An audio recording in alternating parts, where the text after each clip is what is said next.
Okay, so I think my presentation is slightly different to the ones that you've been hearing today, because it really is about how do we think about emotions in the context of customer experience. How do we make sense of them in an organization? How do we action them in a business? And what is the infrastructure that we need to think of for adaptability? So there is this thought around in the discipline of customer experience. There has always been explicitly made mention of emotions as the most relevant of the components of an experience. And there is one definition in particular that I'm very fond of, the one from Beyond Philosophy. And it says, as you can see on the screen, that a customer experience is an interaction between an organization and a customer. I would say that it's also for an employee or for a colleague.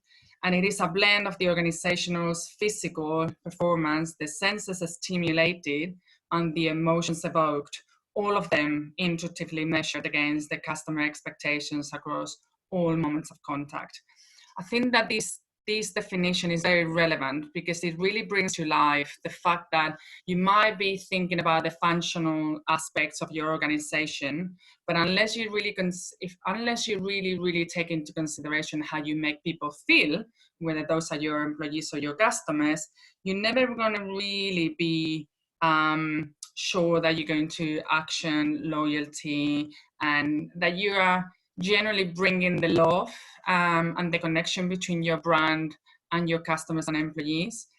And I can see lately that emotions is one of these topics that it's gaining momentum, not just because of the number of articles published, but also I can see how there is a common theme in organizations that are delivering consistently good experiences. And I think that the focus that they're paying into emotions, but also employee experience, is what is making them to move the dial.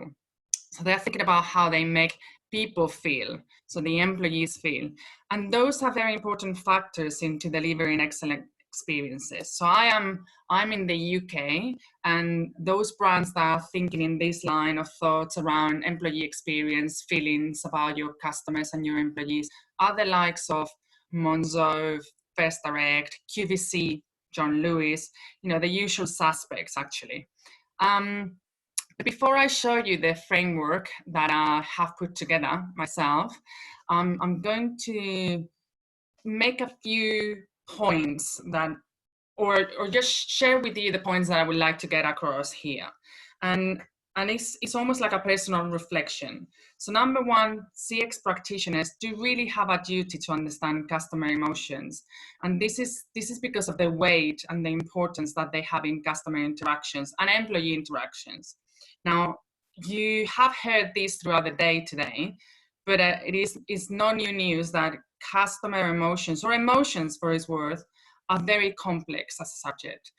Understanding emotions is a complex subject, and typically, CX teams rarely have this specialist psychological knowledge and skills to really understand emotions, to identify them, to see how they manifest, and to take action upon them.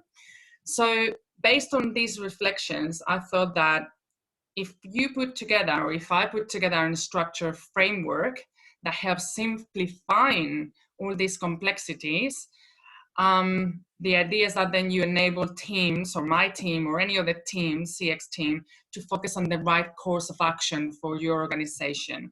And that taking actions based on understanding how your customers feel, your customers' emotions, then you're increasing your ability to drive business value for your organization. And then there is another personal reflection that you'll see in my framework that says, for me, what it matters is the trajectory of change of those emotions.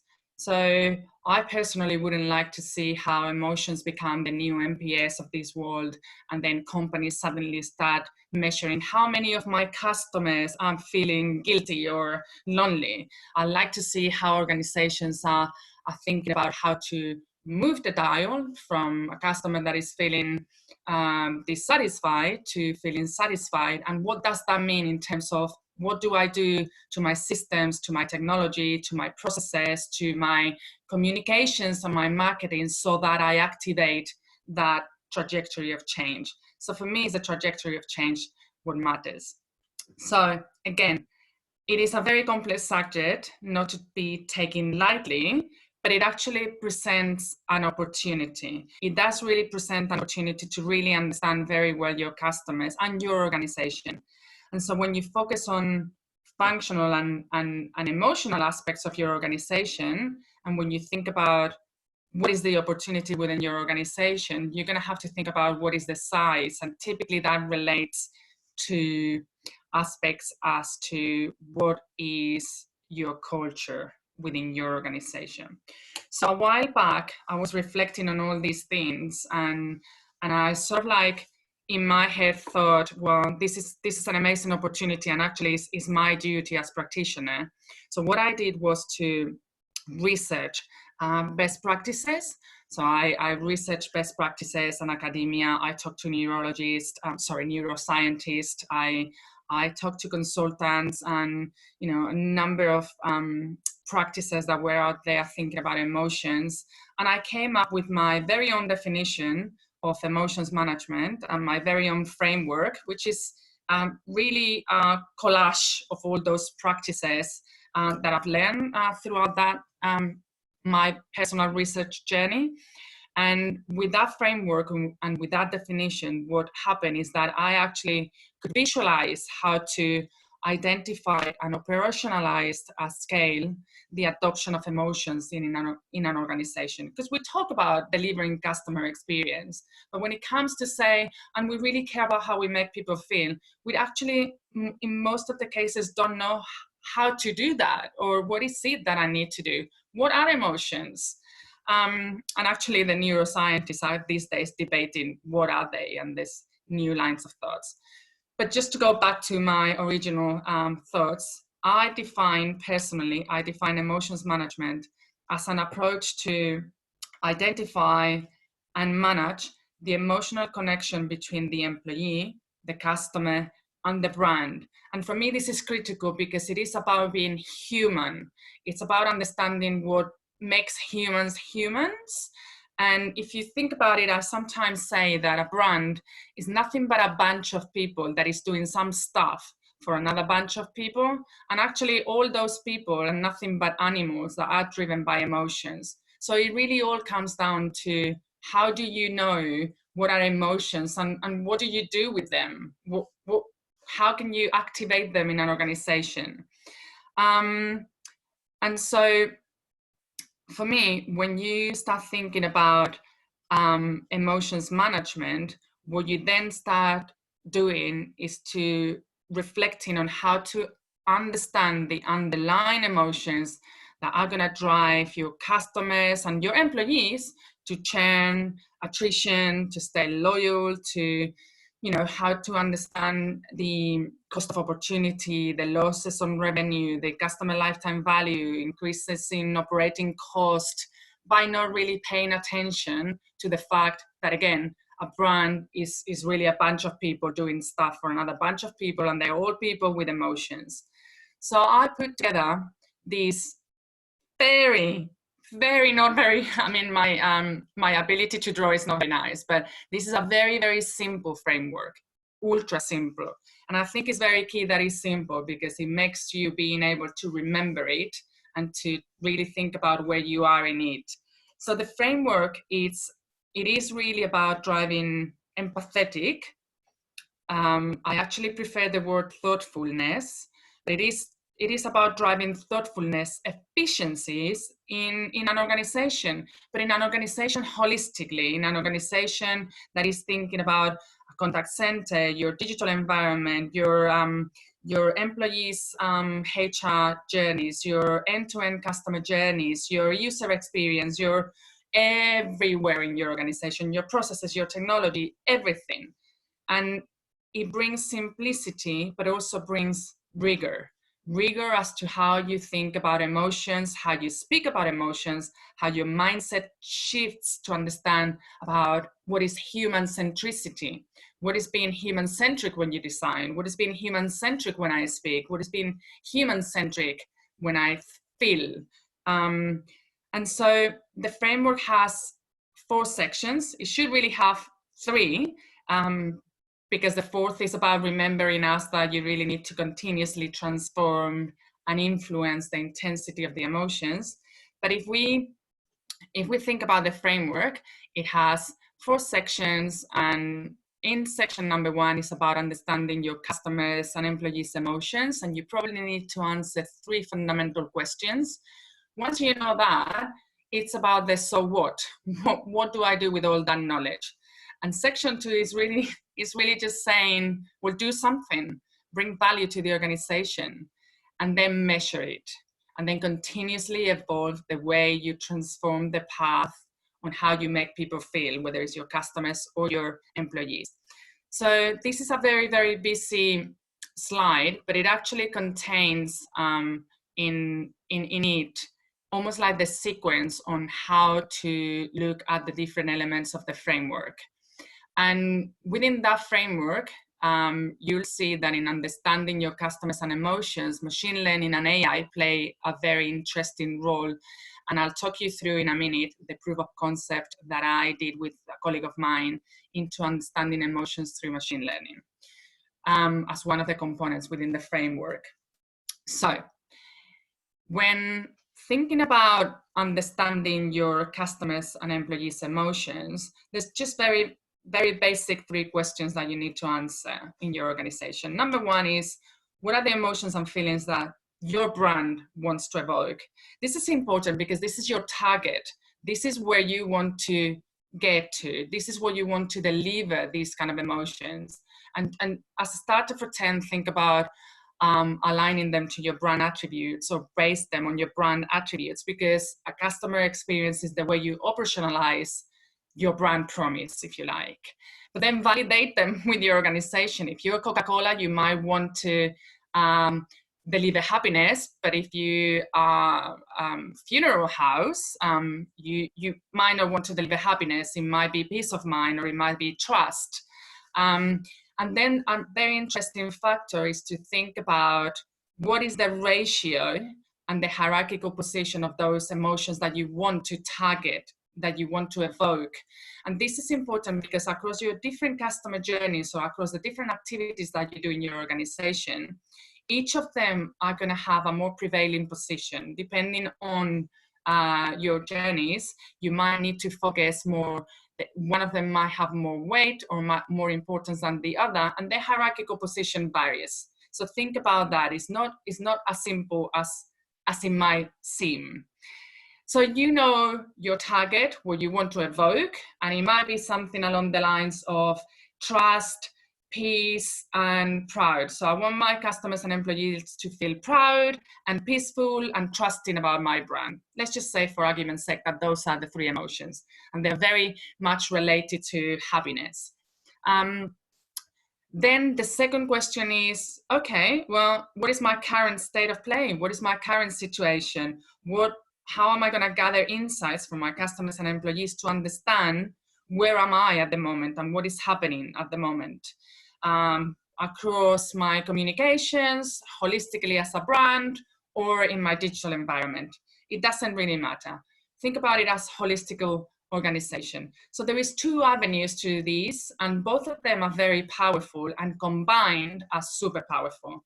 So when you think about retrieving emotions from a human to human, what you are giving to yourself is the power of the story. Never underestimate the power of the story. So when you think about gathering research from humans, think about self-awareness, empathy, memory, intensity of the emotions, emotion granularity, the fact that people find difficult to express emotions with semantics and with words, and that you might want to use pictorials or emojis, icons, etc.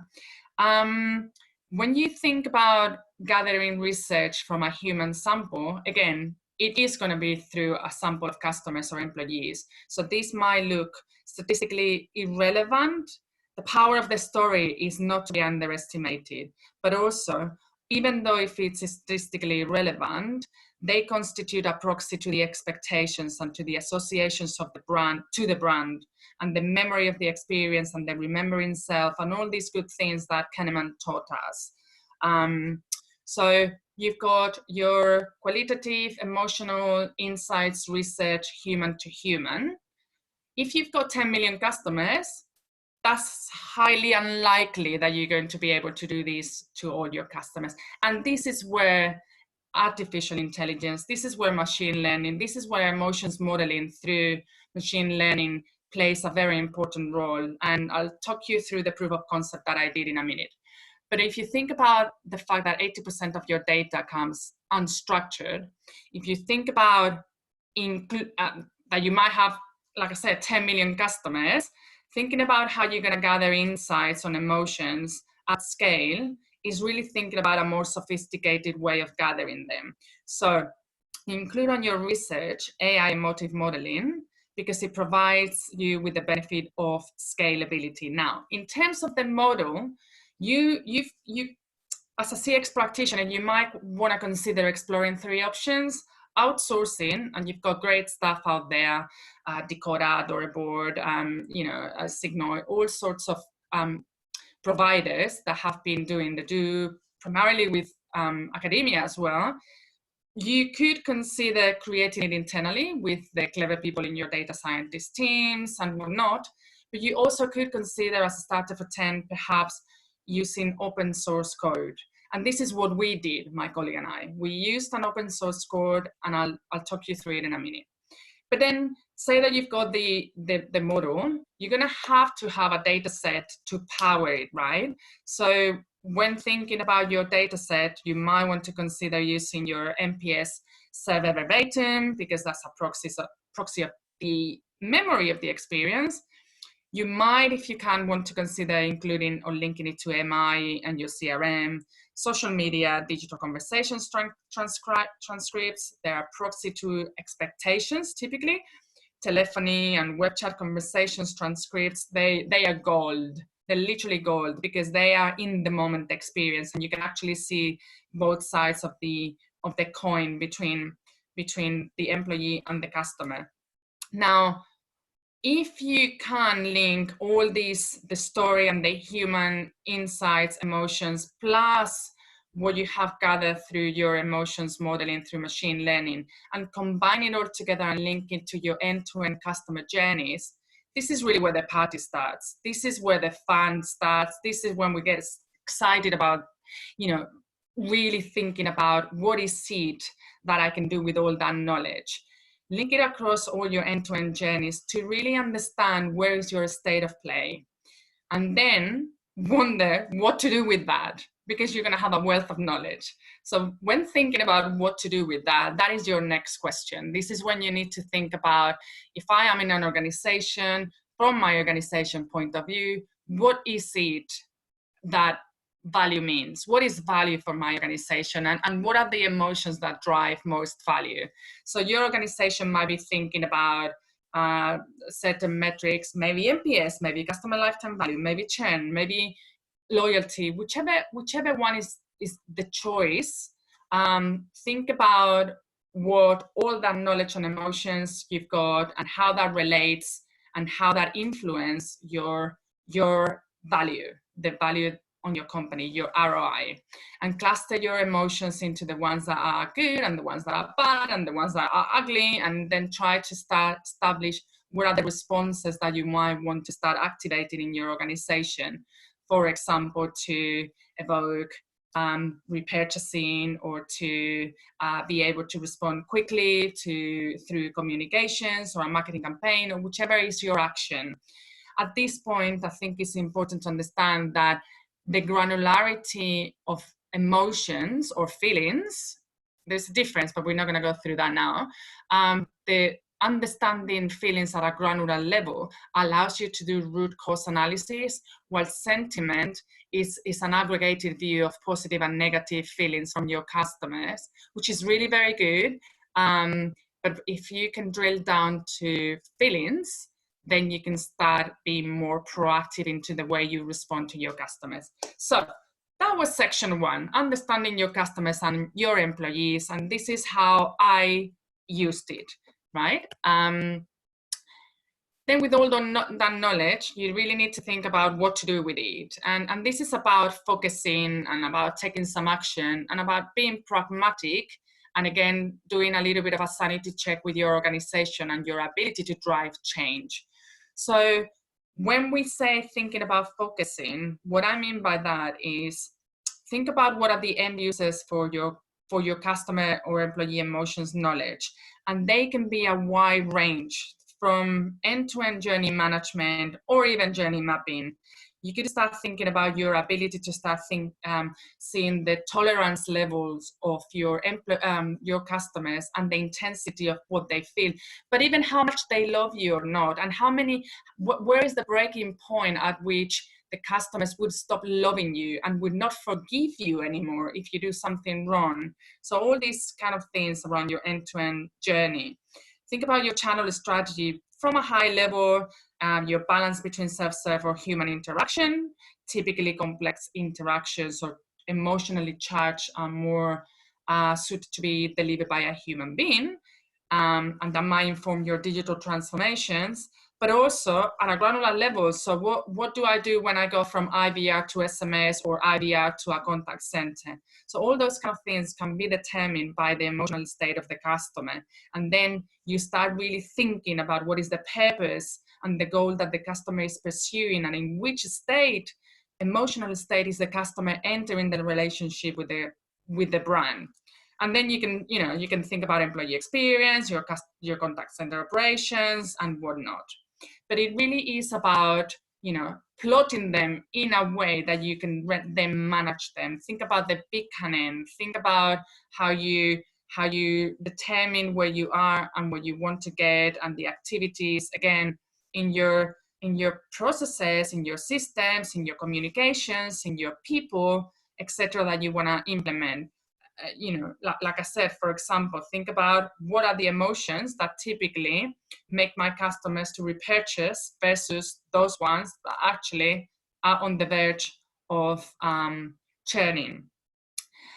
The third part of the framework is when you think about measuring. This is about, I call it show me the money, but I think it's quite important that we are ground to earth.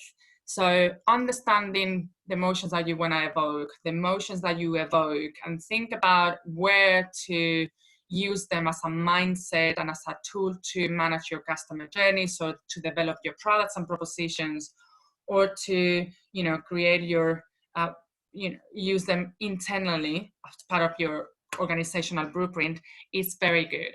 But when we need to take emotions to another level as well, as a constant, as a way of doing things, you really need to think about how you're going to manage the trajectory of change, and what is it that how you're going to measure them, in other words. And this is not about creating a pretty dashboard, and this is not about really having a number of customers that feel depressed.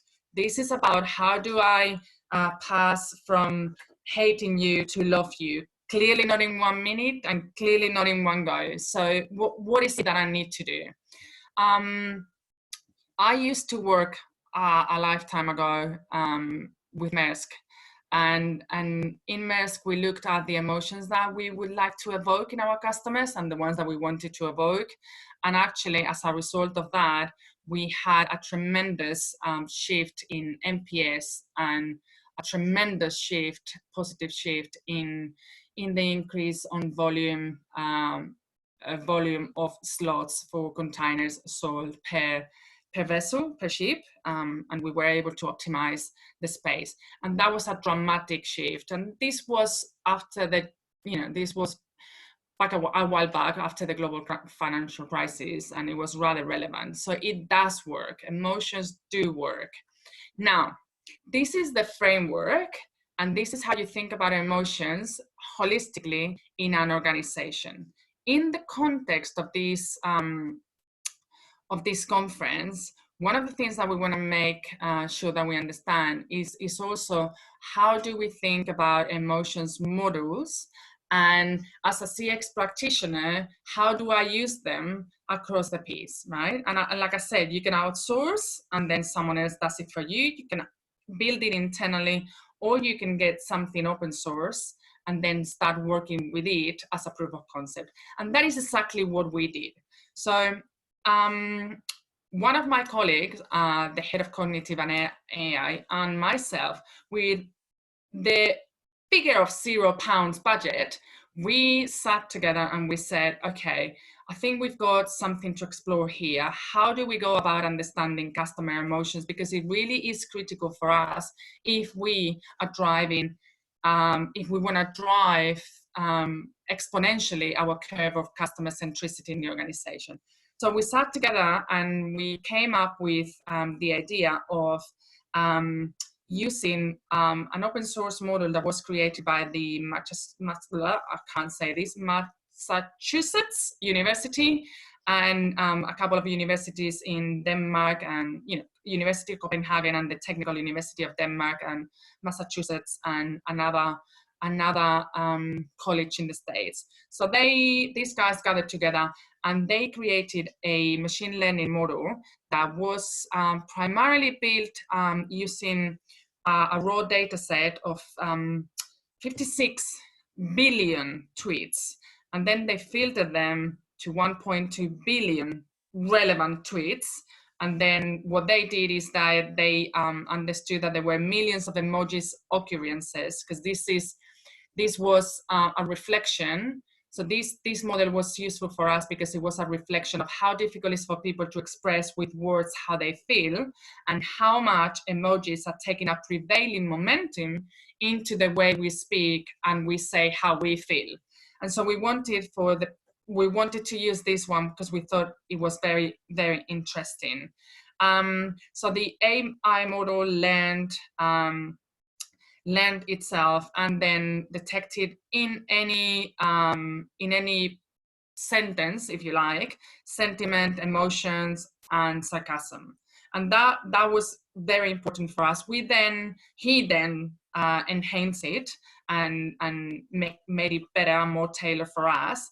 But what it did do for me is that it transferred the fact that 4 universities had created a model based on 1.2 billion tweets on a database to 64 common emojis. And those emojis really were able to be clustered into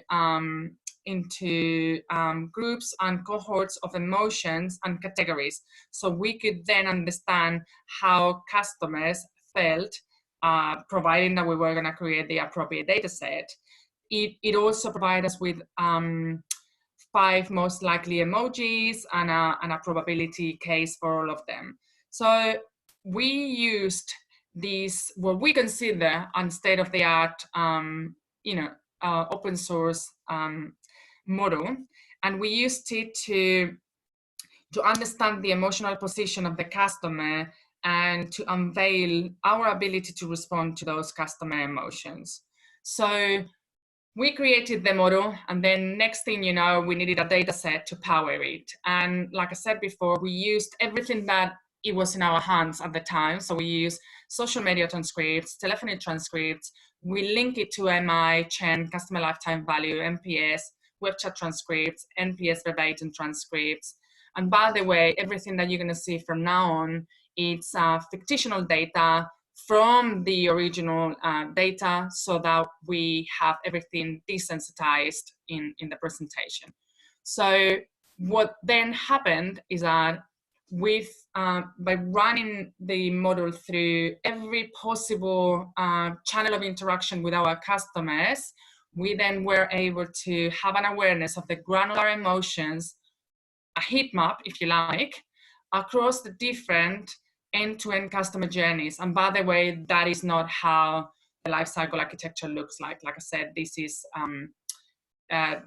fictional. It's just for illustration purposes. But we are able to look at how we make people feel at the different stages in the life cycle, at the different journeys, and really be clear as to the intensity of the different emotions. And the ability that that gives us is that we then can loop it to the value at stake and then start reflecting on how we perform against the emotions that we evoke in our customers and employees.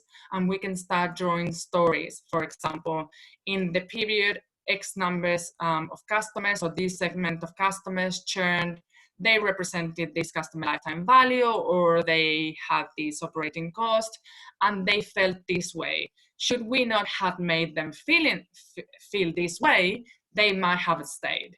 And that makes you, again, the ability to deep dive into behavior in your customer base. But for me, this was just fantastic, because it was an empirical way to demonstrate what the customers say, do, and feel, and not what the organization thinks the customers say, do, and feel. And furthermore, to link it to the impact of whatever you do to your customers and employees in terms of how they feel, the impact to your business value, to your organization, to the money that goes in and out. And that was just like very, very rewarding from a CX point of view, because it really meant that as a practitioner, you're honoring the machine learning scalability was allowing us to honor the fact that understanding your customer emotions is one of the critical and success factors of yourself as practitioners, as a team. Then there was another interesting thing that my colleague did, which was thinking about a conversation. So if you look at what the customer says and what the employee responds, or vice versa, then you can start seeing how that conversation occurs. And then the beauty of this, and then again, this is for illustration purposes, the beauty of this is that you can really then think about how to use these perhaps to train your colleagues into how to respond, how to use language, just even for training purposes on how to move the trajectory of change on a customer calling us anger to leaving the call feeling relatively confident.